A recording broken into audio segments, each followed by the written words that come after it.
योग प्राप्त झाला हे आमचं महत् भाग्य आहे. आणि आपण आता कथेला पुढे घेऊन जाऊ. आई भगवतीची प्रार्थना केली. भिंतीवरती सुंदर चित्र काढून ज्योत जाळून आई भगवतीचा गोंधळ घातला. 9 रात्री 9 दिवस व्रत केलं. आई भगवती प्रसन्न झाली, प्रगट झाली. का दक्षा, का मला बोलावताय? आई, माझ्या पोटी मुलगी रूपा नाहीये. दक्षा, मी मुलगी म्हणून पोटी जन्माला येणं आणि मला सांभाळणं एवढं सोपं नाही. माझ्या 2 अटी आहेत. त्या अटी पूर्ण केल्या तरच मी मुलगी म्हणून जन्माला येईन. आई, तुझ्या अटी सांग. त्या अटी सांभाळायला मी तयार आहे. दक्षा, पहिली अट माझी, माझं लग्न महादेवासोबत लावायचं. दुसरी अट, ज्या दिवशी महादेवाचा अपमान करशील त्या दिवशी तुझ्यासही तुझं राज्य जळून निघून जाईल. आई, मला दोन्ही अटी मान्य आहेत. माझी मुलगी म्हणून माझ्या पोटी जन्माला येईल. एक दिव्य ज्योत आली आणि दक्ष महाराजांची पत्नी प्रसूती माता त्याच्या गर्भात लुप्त झाली. प्रसूती माता, तिचा गर्भ दिवसामासानं वाढतोय आणि तिच्या उदरामध्ये कन्येचा गर्भ आहे. तिच्या उदरात कन्येचा गर्भ आहे. त्या गर्भाला एवढी धन्यता, तो गर्भ एवढा पवित्र मानलाय. तसा तर माई कौशल्याच्या पोटी राम जन्माला आले, देवकीच्या पोटी कृष्ण जन्माला आले. पण या मातांच्या गर्भाचं तर कौतुक आहे, पण प्रसूती मातेच्या गर्भाचं जे कौतुक आहे ते नाही. तुम्ही म्हणाल कसं? थोडस लक्ष करून माझ्यासोबत बोला. एखाद्या हॉस्पिटलमध्ये आपण जेव्हा जातो तेव्हा तिथे स्त्रियांचं बाळंतपण ज्या कक्षामध्ये होतं त्या कक्षाला नाव आहे प्रसूती कक्ष. प्रसूती, त्या कक्षाला कौशल्य कक्ष, देवकी कक्ष, अंजनी कक्ष अशी नाव नाहीये. प्रसूती मातेचं नाव दिलेलं आहे. का बरं? तर प्रसूती मातेच्या उदरामध्ये कन्येचा गर्भ वाढतोय. त्या गर्भाला, कन्येच्या गर्भाचं किती महत्व. प्रसूती कक्ष हे नाव प्राप्त झालं. किंवा प्रसूती मातेच्या उदरामध्ये साक्षात शक्ती त्या ठिकाणी वाढते आहे, म्हणून तिच्या गर्भाचं ते कौतुक आहे. प्रसूती मातेच्या उदरामध्ये कन्या रूपानं, कन्या रत्न रूपानं आई जगदंबा हळूहळू विकसित होते. 9 महिने 9 दिवस पूर्ण होतात. प्रसूती माता एका सुंदर मुलीला जन्म देते. साक्षात ती शक्ती आहे. ती मुलगी हळूहळू लहानाची मोठी होते. योग्य वयामध्ये आली आणि मग ब्रह्मदेवाच्या सांगण्यावरनं दक्षानं त्या मुलीचं लग्न महादेवासोबत लावून दिलं. घरामध्ये मुली जन्माला येतात. मुलीच्या जन्माचं स्वागत करा. मुलगी जन्माला आली की कपाळावरती आठ्या काढून घ्यायचं काही कारण नाही. आपल्याला पहिला प्रश्न पडतो, हिला वाढवायचं, सांभाळायचं आणि तिच्या लग्नासाठी लाखो रुपये खर्च करायचे. पण सांगू, बेटी तो धन की पेटी होती है. ती जन्माला आली ना, तिच्या पावलानं आपल्या घरात लक्ष्मी सुद्धा येत असते. आणि कुणीही कुणाला भार नसतं. जो तो ज्याच्या त्याच्या वाट्याचं धन आणि शिदोरी घेऊन येत असतो. म्हणून मुलीच्या लग्नाचं किंवा मुलीच्या सांभाळण्याचं कधी वजन नाही समजायचं, कधी बोजा नाही समजायचं त्या गोष्टीला. म्हाताऱ्या माय बापाला सुद्धा कधी बोजा समजू नका. आई वडिलांच्या उत्तर कार्याचं आणि लेकीच्या लग्नाचं कधीच ऋण होत नसतं. त्याचं ऋण होत नाहीये, कधीच नसतो. तुम्ही कर्ज काढून काही गोष्टी करा, ते आपोआप तुमचं ते ऋण वजा होणार. त्याला कर्तव्य समजा, त्याला तुमची जबाबदारी समजा आणि तुमची ती जबाबदारी वाहून घेण्यासाठी भगवान तुम्हाला सहाय्य करेल, जर तुमचं मन शुद्ध असेल तर. मुलगी आली, आता खूप खर्चाची बाजू आली अशी भावना लेकी बाळीच्या बाबतीत ठेवू नका. सती माता त्या घरामध्ये लहानाची मोठी होते. लग्न झालं महादेवासोबत. तिथून पुढे दक्षाची प्रगती झाली. दक्षाला प्रजापती पद प्राप्त झालं काही दिवसांनी. पण पद मिळालं, दक्षाला अहंकार झाला. जेव्हा माणसाकडे काहीच नसतं त्यावेळेला माणसाला असं काही गर्व, अभिमान या गोष्टी नसतात. पण एखादी जरी गोष्ट प्राप्त झाली, मग ते ज्ञान असेल, गुण असेल, धन असेल, पद असेल, प्रतिष्ठा असेल, सौंदर्य असेल, मग कुठेतरी काहीतरी अहंकार बिलगण्याची शक्यता असते. सत्संग जीवनामध्ये नसेल तर अहंकार तर लागल्याशिवाय राहतच नाही. मग दक्ष त्याला प्रजापती पद प्राप्त झालं, ब्रह्मसभेमध्ये गेला आणि ब्रह्मसभेमध्ये सर्व देव देवता होते. प्रजापती महाराजाले सगळ्यांनी उठून सन्मान केला. पण महादेव सुद्धा तिथं होते. पण महादेव जिथे जास्त वेळ बसतात तिथे त्यांना समाधी लागते. सगळ्यांनी उठून नमस्कार केला, महादेव उठून उभे राहिले नाही. त्या गोष्टीचा दक्षाला राग आला आणि दक्ष म्हणू लागला, सगळ्यांनी माझा सन्मान केला, माझ्याच जावयानं माझा अपमान केला. महादेवाबद्दल चुकीचं बोलायला लागला. महादेवाबद्दल दक्ष महाराज चुकीचं बोलताय, ही गोष्ट नंदी महाराजांना सहन झाली नाही. नंदी बाबा म्हणतात, दक्ष महाराज, महादेवाकडे जावई म्हणून पाहू नका. ते सगळ्या देवांचा देव महादेव आहेत आणि महादेव जिथे बसतात तिथे त्यांना समाधी लागते. तुमचा ठरवून त्यांनी अपमान केलेला नाहीये किंवा ठरवून उभंच नाही राहायचं ही त्यांची भावना नाहीये. जे काही घडले ते अनावधानानं घडलेले. नका असा राग व्यक्त करू नका. पण नंदी महाराजांचं हे बोलणं दक्षाला कळालं नाही. दक्ष क्रोधामध्ये अधिकच बडबड करतायत, महादेवाबद्दल चुकीचं बोलतायत. नंदी महाराजांना सहन झालं नाही. नंदी महाराज म्हणतात, दक्ष महाराज, एवढ्या अहंकारानं भरलेल्या वाणीनं तुम्ही महादेवाबद्दल चुकीचं बोलताय. ज्या तोंडानं महादेवाची निंदा करता आणि गर्वानं मी म्हणताना तुमच्यात ते तुमचं मस्तक तुटेल, तुम्हाला बकऱ्याचं मस्तक लागेल आणि या बकऱ्याच्या तोंडानं म्या म्या म्या करावं लागेल तुम्हाला. मग तिथे बरेच जण एकमेकाला शाप देऊ लागले. कोण म्हणाला कुणाची भुवई तुटेल, कोणी म्हटलं कुणाचा कान तुटेल, कोणी म्हणाल भुजा तुटेल, डोळा फुटेल. महादेवानं विचार केला, ही ब्रह्मसभा आता शापसभा होऊ लागलेली आहे, चला इथून. महादेवानं ती जागा सोडली. शहाणी माणसं चुकीच्या जागेवर जास्त काळ थांबत नाहीत आणि चुकीचं बोलणाराला कधी कधी जास्त चुकीचं बोलणाऱ्यांची जर संख्या एकत्र आली तर शहाण्या माणसानं तिथं उपदेशाच्या भानगडीत पडायचं नाही. कारण दुर्जनांची संख्या जर जास्त असेल तर कधी काळी आपलं बळ कमी पडत असतं तिथं. महादेवानं ती जागा सोडून दिली. महादेव आले कैलासामध्ये आणि महादेव किती समजदार आहेत. सती मातेला सांगितलंच नाही असा असा प्रकार झाला. काही लोकांना ना असं बाहेर काय झालं की लगेच घरातून सांगतात, हे असं झालं पहा, ते तसं झालं पहा. म्हणजे आपणही तणावात राहायचं आणि आपल्यासोबत बाकीच्यांना घेऊन पडायचं, अशी काही लोकांची सवय असते. पण महादेव फार समजदारीनं सती मातेला सांगत नाही. बरेच दिवस गेले पण दक्षाच्या डोक्यातला राग काही शांत झाला नाही. सूड भावनेनं दक्ष महाराजांनी मोठा यज्ञ ठेवला. त्या यज्ञामध्ये सगळ्यांना बोलावलं पण महादेवाला बोलावलं नाही. महादेवाला नाही बोलावलं. ब्रह्म विष्णू महेश या तिन्ही देवांशिवाय यज्ञच पूर्ण होत नाही. आणि नेमकं महादेवाला वजा केलं. आपणही याच्यातून शिका. तुम्ही एखाद्या धार्मिक कार्यक्रमाचं जर नियोजन केलं, भले साधा सत्यनारायणाचा कार्यक्रम असू द्या, पण तशाही कार्यक्रमात तुम्ही कुणाला बोलावताय? जर तुम्ही प्रतिष्ठित लोकांना बोलवत असाल तर प्रतिष्ठितांच्या यादीतला एकही आपल्याकडनं चुकणार नाही याची काळजी घ्या. नाहीतर मोठ्यातली मोठी पूजा करून सुद्धा सुख समाधान मिळत नाही. तुम्हाला सुख मिळणार नाही त्या गोष्टीचं. हे शिकायचं आपण कथा कीर्तनातून, की आपण जर एखाद्या गोष्टीची आखणी केली, नियोजन केलं तर त्याच्यामध्ये निमंत्रणात एखादं महत्वाचं व्यक्तिमत्व आपल्याकडून चुकलं नाही पाहिजे. महादेवाला वजा केलंय.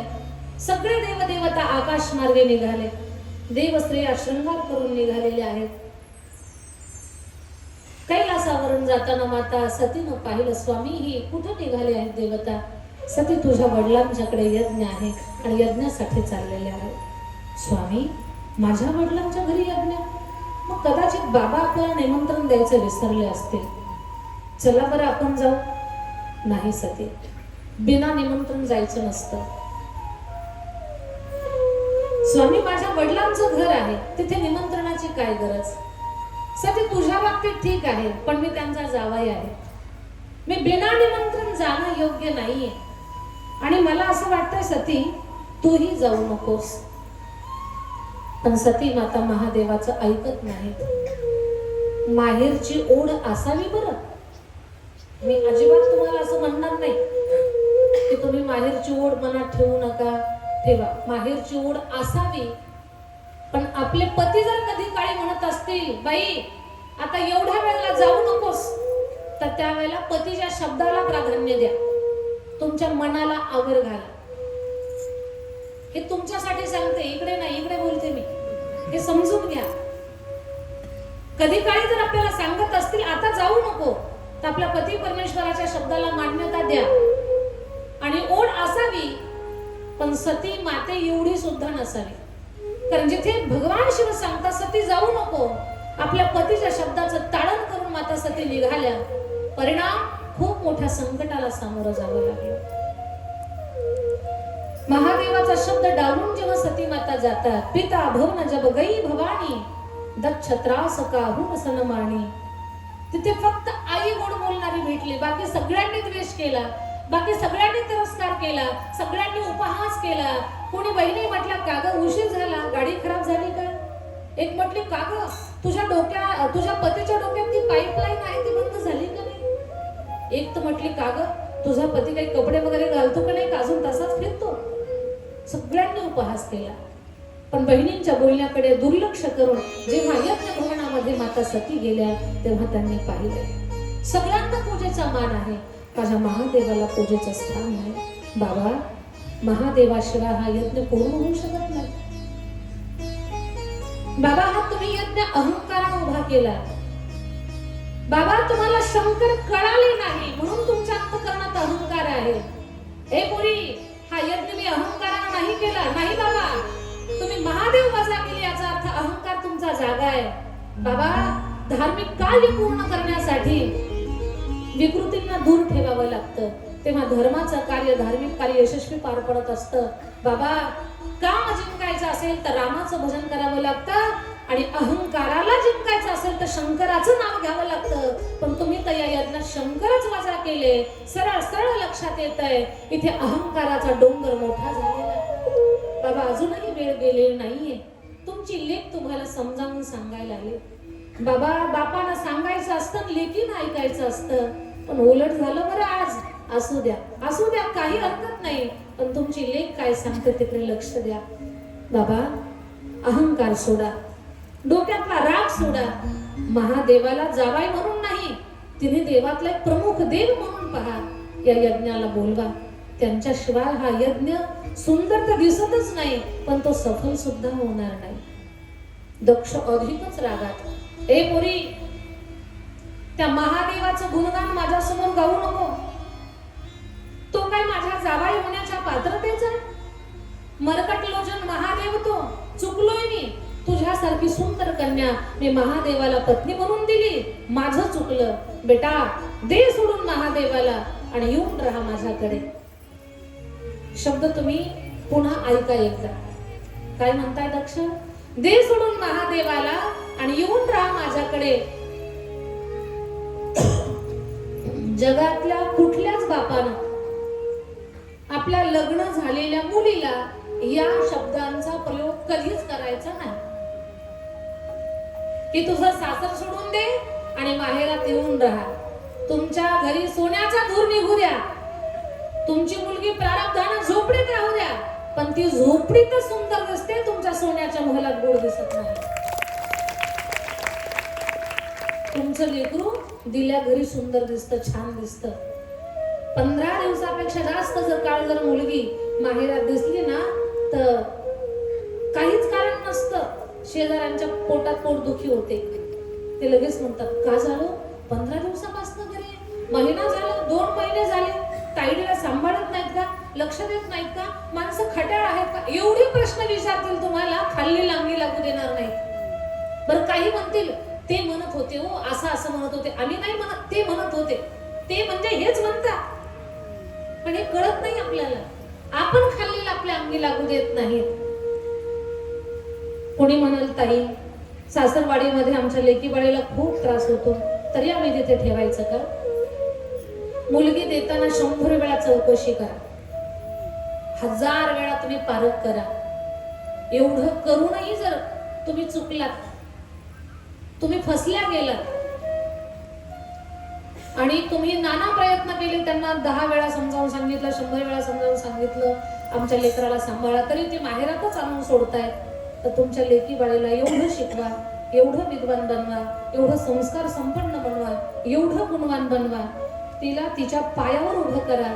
कारण तुम्ही काही आयुष्याला पुरणार नाही. तुमच्या पाठीमागे तुमच्या लेकराचे कुणाच्या हाताने हाल होऊ नये. उदाहरणार्थ भाऊ भाऊजाई यांच्या हाताने तिचे हाल होऊ नये. कुटुंब फार प्रेमळ आहे.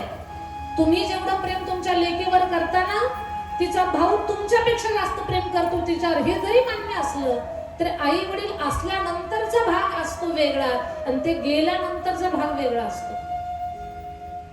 तिला स्वतःच्या पायावर उभं राहण्यासाठी योग्य बनवा आणि ती स्वतःच्या पायावर तू उभी राहावीच, पण तिला संस्कार एवढे द्या ना की तुमच्या पाठीमागे तिचं जगणं, तिचा व्यवहार, तिचं वागणं पाहून अगदी स्वर्गात तुम्हाला आनंद झाला पाहिजे, लोकांनी तिचं कौतुक केलं पाहिजे.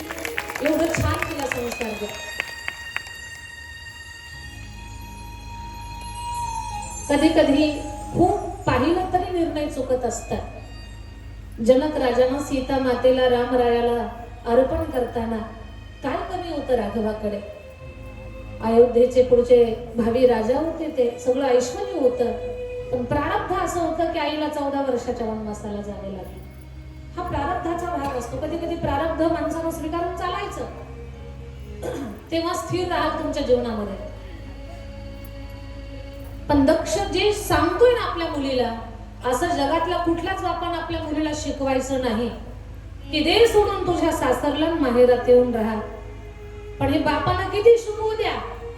कथेत बसलेल्या माझ्या ताईंनी ऐका की सती माता आपल्याला काय शिकवते.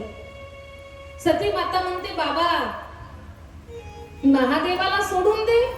अजिबात नाही.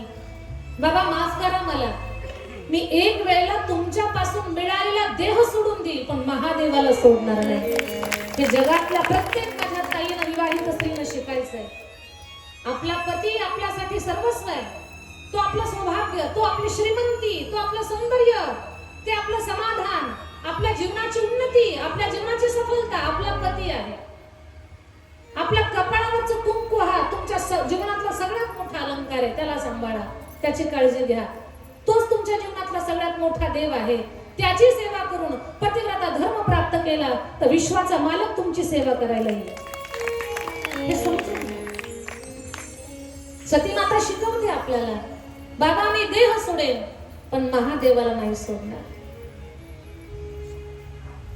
मन मंदिर में वास है शिव का, शिव की छवि बसाई, प्यासी आत्मा बन के जोगन शिव शरण में आई, शिव के ही चरणों में पाया, शिव के ही चरणों में पाया मैंने विश्राम, ऐसी सुबह आई, आई न ऐसी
वर्षाच्या यज्ञाचा विध्वंस झाला.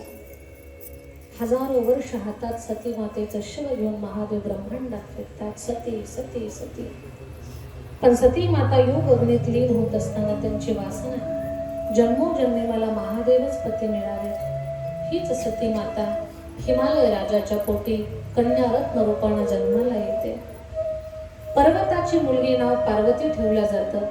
छोटीशी कन्या हळूहळू लहानाची मोठी होते. एक दिवस नारदजी येतात आणि नारदजीला हिमालय राजा म्हणतो, बाबा माझ्या घरात एक सुंदर मुलगी जन्माला आली, जरा तिचं भविष्य सांगा.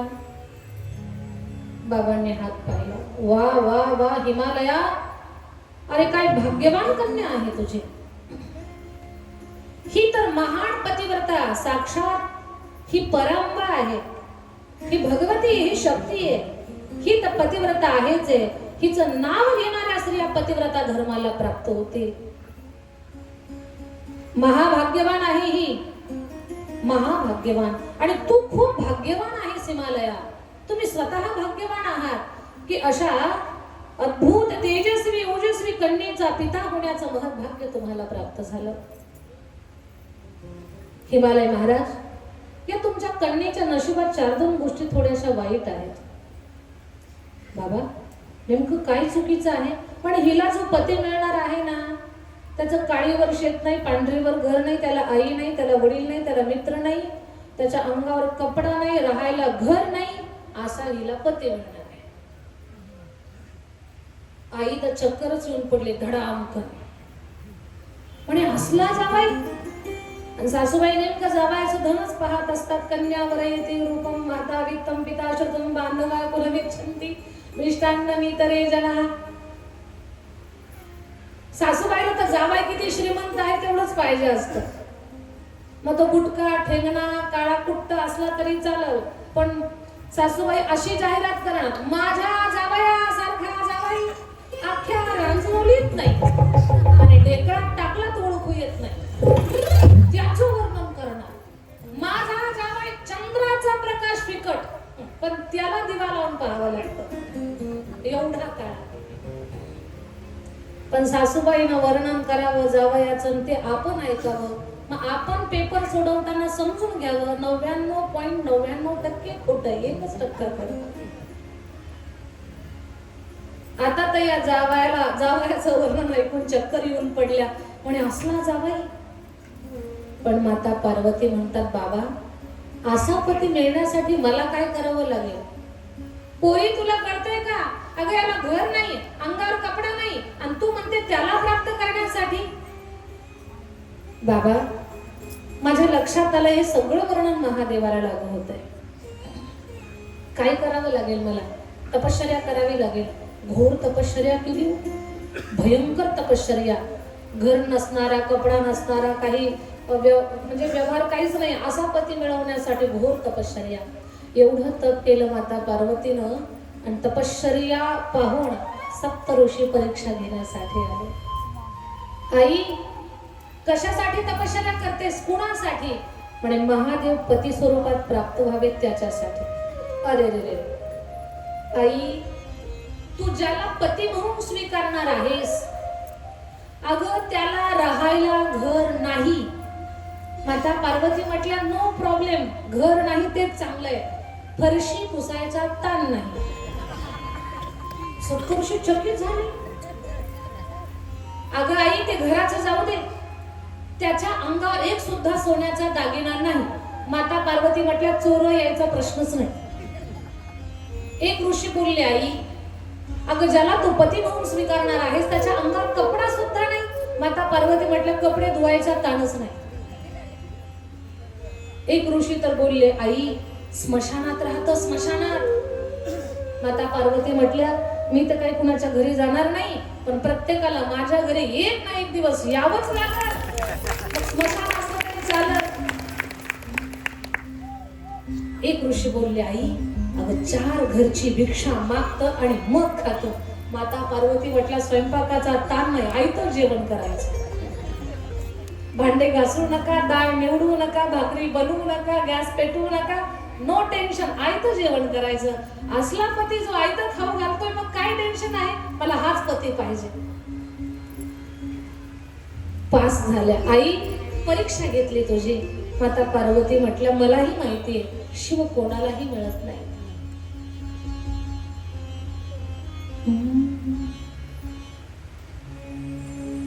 नहीं मिलते हैं अनुरागियों को,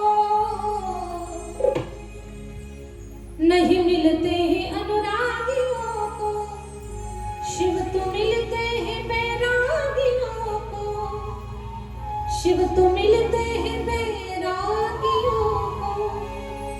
मैं भी उनकी बैरागन बनूंगी, मैं भी उनकी बैरागन बनूंगी, अपने भोले की जोगन बनूंगी, अपने भोले की जोगन बनूंगी, अपने भोले की जोगन बनूंगी, अपने भोले की जोगन बनूंगी, अपने भोले की जोगन बनूंगी, अपने भोले की जोगन बनूंगी.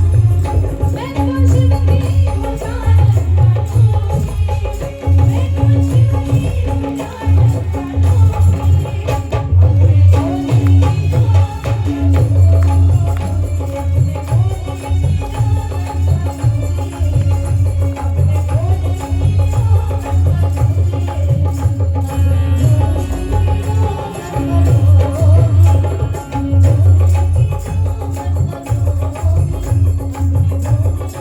जोगन बनूंगी, अपने भोले की जोगन बनूंगी, अपने भोले की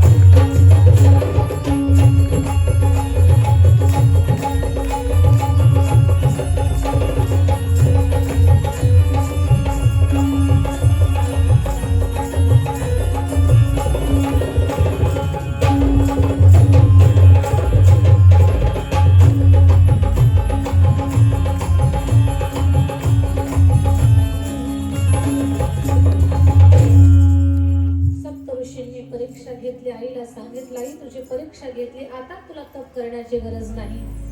तू आता जा. महादेव नवरदेव रूपामध्ये येतील. पूर्ण हिमालय नगर सजलेलं आहे, पाना फुलांनी बहरलेलं आहे. आता आपण सुद्धा खूप थाटात लग्न सोहळा पूर्ण करणार आहोत, पण लग्न झाल्यानंतर खूप गडबड होते. म्हणून अगोदर आदरणीय महाराजांचे आशीर्वाद आपण घेऊ. आणि आहेर सुद्धा, आहेराच्या बाबतीत मी तुम्हाला सांगितलं होतं की निमित्त आहे लग्नाचं, पण लग्नाच्या निमित्तानं तुम्ही जो काही आहेर जमा करणार आहात त्या माध्यमातून सद्गुरू कल्याण स्वामी संस्थांचा जो जीर्णोद्धार आहे त्या संस्थांच्या जीर्णोद्धारामध्ये तुमच्या सगळ्यांचा सहयोग प्राप्त होणार आहे. आणि मागच्या 16 वर्षापासून मोठ्या शहरापासून दूर की जिथे पाण्याचा प्रश्न आहे, दुर्गम भाग आहे, मराठवाड्यामध्ये चकलुंबा या गावी मागच्या 16 वर्षापासून मुलींना